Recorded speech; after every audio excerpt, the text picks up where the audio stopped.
ये पंचों की आज्ञा सिर माथे, लेकिन नाला यहीं बहेगा। क्षमा का मतलब क्या है? क्षमा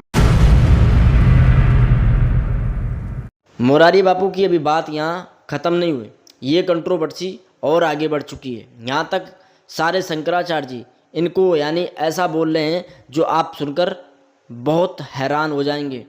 शंकराचार्य जी बोल रहे हैं इनको दंड अवश्य मिलेगा, मैं नहीं दूंगा परमात्मा देगा।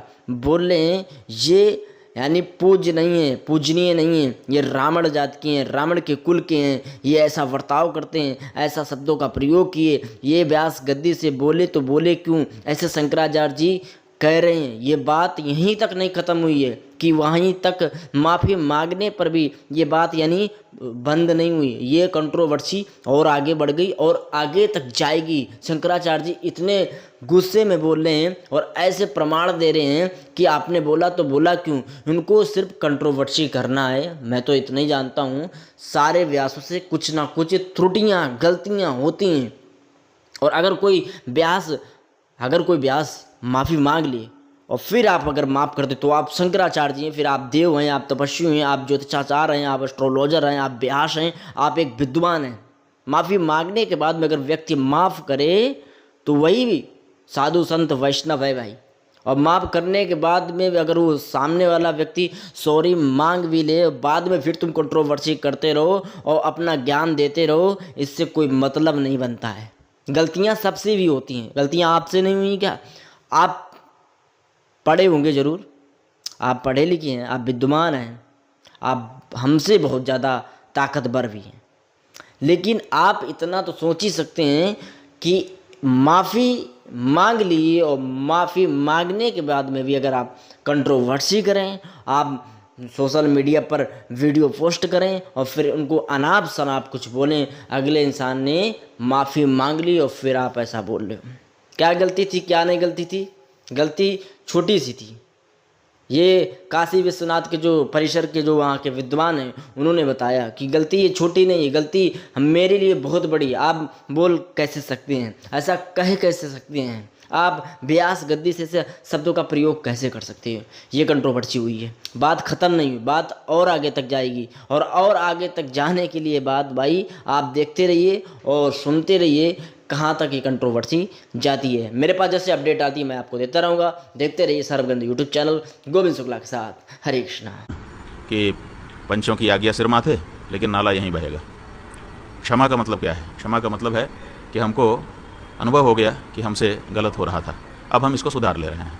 ये क्षमा याचना है कि हम भावना में आकर के यहाँ पूजा अर्चना कर रहे थे, कथा करने के लिए बैठ गए थे, लेकिन आप सब विद्वानों के द्वारा शास्त्र वचनों का ध्यान दिलाए जाने पर अब हमको इस बात का अनुभव हो गया कि ये हमारी तकनीकी त्रुटि थी, धर्मशास्त्र विरुद्ध कार्य था। अब हम कथा यहीं पर विराम दे रहे हैं, जब शुद्ध होंगे फिर कथा करेंगे। ऐसा अगर वो करते तब तो हम मानते कि वो कथा कर रहे हैं, लेकिन एक तो उन्होंने कथा जारी रखा है, तो जब आपने कथा जारी ही रखा है और जो विश्वनाथ मंदिर में पूजा अर्चना करके आए उसको भी कह रहे हैं हाँ हमने तो किया, बड़ी ठसके से कह रहे हैं, तो इसका मतलब है कि इसमें क्षमा याचना केवल धूर्तता है, केवल प्रवंचना है, ताकि कहा जा सके कि हमने तो क्षमा मांग ली। और क्षमा मांगी उसी समय कैसे कह रहे हैं कि हमारे पास भी शास्त्र है और हम खुलासा कर देंगे। हिंदू धर्म में ऐसी कौन सी बात है जो बहुत विस्फोटक है लेकिन छुपी हुई है कि उसका खुलासा करेंगे तो बड़ा विस्फोट हो जाएगा? वो बताएं। हमने उनसे पूछा है, अब प्रतीक्षा कर रहे हैं कि वो उत्तर दें। शास्त्रार्थ की चुनौती देंगे। बात यह है कि शास्त्रार्थ किससे होता है? जो शास्त्र को जानता हो, मानता हो। तो वो कहाँ शास्त्र को जान रहे हैं? उन्होंने कहा है कि मेरे पास भी शास्त्र हैं, मेरे पास माने उनके पर्टिकुलर प्राइवेट शास्त्र हैं क्या उनके पास? तो पहले वो अपने शास्त्र के ज्ञान के बारे में कुछ बताएं। उनके सहयोगी ने जो मनुस्मृति का श्लोक 5वें अध्याय के 58वां श्लोक भेजा था, वो तो हमने मनुस्मृति निकाल करके देख ली, उसमें है ही नहीं है। तो आप पता नहीं कहाँ का श्लोक मनुस्मृति के नाम पे परोस देते हैं। तो उनकी शास्त्र ज्ञान की बात क्या है? शास्त्रार्थ उससे होता है जिसकी शास्त्र में प्रवेश, जिसका शास्त्र में प्रवेश हो। लाखों अनुयायी हैं, इसीलिए तो हम लोगों को क्यों बोलना पड़ता है? हम लोगों को बोलना इसीलिए पड़ रहा है कि इसका प्रभाव सनातनी समाज में जाता है। सनातन समाज के लोग वैसे ही पाश्चात्य संस्कृति से प्रभावित हैं, अब वो अशुचि वगैरह व्यवस्था को नहीं मानना चाहते हैं। अब अगर इस तरह के लोग आगे आकर के और इस तरह का व्यवहार करेंगे तो लोग तो इसी को प्रमाण मान करके कहेंगे हम भी ऐसा ही करेंगे। तो फिर मुसलमानों में और हिंदुओं में क्या भेद रह जाएगा? उनके यहाँ सूतक नहीं होता, हमारे यहाँ भी सूतक नहीं होगा, तो फिर दोनों का एक ही कार्य हो जाएगा। फिर काहे का धर्मांतरण और काहे का वैशिष्ट्य। गुरु जी, मुरारी बापू ही नहीं बल्कि बागेश्वर धाम का भी एक धर्माचार्य हैं, संत हैं, लोग। अब इसमें हम कुछ नहीं कहेंगे। देखिए, हमारा ये कहना है, ठीक है, हमारा ये कहना है कि इनके अनुयायी लोग अगर कोई कीमती चीज़ इनको दे देते हैं तो उसको धारण कर लिया होगा, खरीदा ही है, पैसे का ही दुरुपयोग कर रहे हैं। अभी तो ये प्रमाण नहीं आया है, बस उन्होंने कीमती वस्तुएं धारण कर रखी हैं। हो सकता है किसी धनवान व्यक्ति ने चढ़ा दिया हो, तो क्या करेंगे? फेंक देंगे उठा के, पहन लिया। शास्त्र और संतों की एक गरिमा होती है, एक मर्यादा होती है। भाई वो गरिमा महिमा समझे तब ना। उनको चाहिए कि जिस परिस्थिति में है उसके अनुसार इस बात का ध्यान रखें कि लोग इसका गलत अर्थ लगा सकते हैं, लेकिन अगर वो नहीं लगा रहे हैं तो केवल कीमती वस्तु उन्होंने पहन ली है, इतने मात्र से हमको दोषी उनको नहीं कह सकेंगे। लेकिन देश में भी पहने, विदेश जाने पर ही पहन के जाना, ये एक तरह से दिखावा हमको लगता है कि अब भाई अब क्या कहा जा सकता है। हाँ, उथल पुथल मचा हुआ है, जी। कहीं प्लेन क्रैश हो रहा है, कहीं हेलीकॉप्टर क्रैश हो रहा है, कहीं युद्ध चल रहा है, कहीं कुछ चल रहा है। एक धर्माचार्य की दृष्टि से क्या देखते हैं, किस तरह से? देखिए, क्या वजह है? हमारे यहाँ धर्मशास्त्र में कहा गया है कि जब प्रज्ञापराध होने लगता है तो इस तरह की समस्याएं आती हैं। प्रज्ञापराध का मतलब है कि हम जानते हैं कि ये गलत है, फिर भी हम करते हैं।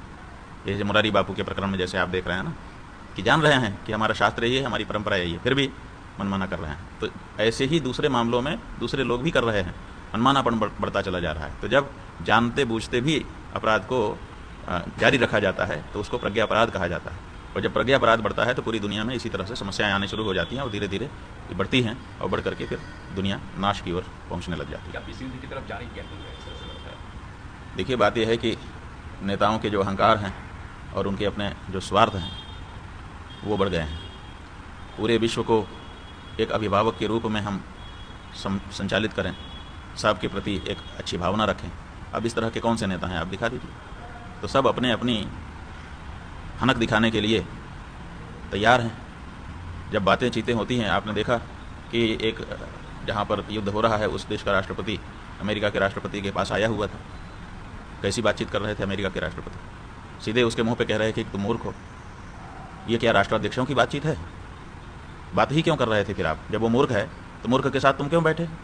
लेकिन हम बैठेंगे और सार्वजनिक रूप से रिकॉर्डिंग करके उसको पूरे विश्व में फैलाएंगे, दूसरे राष्ट्रपति का अपमान करेंगे। अरे तुम जिस तरह से एक देश के राष्ट्रपति हो, वो भी अपने देश का राष्ट्रपति है, उसका अपना विवेक है, आप उससे जो कुछ हो सकता है करिए।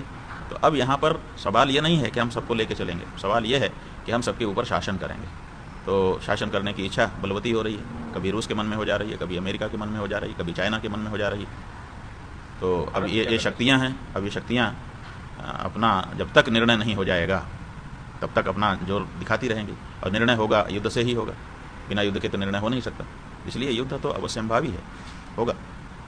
भारत का कदम कैसा है?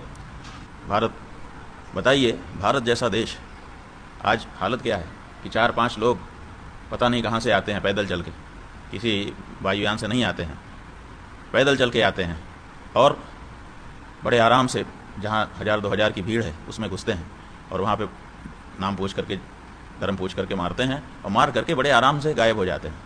बताइए, ऐसा हो सकता है? भारत जैसा देश, महीना 2 महीना का समय बीत गया,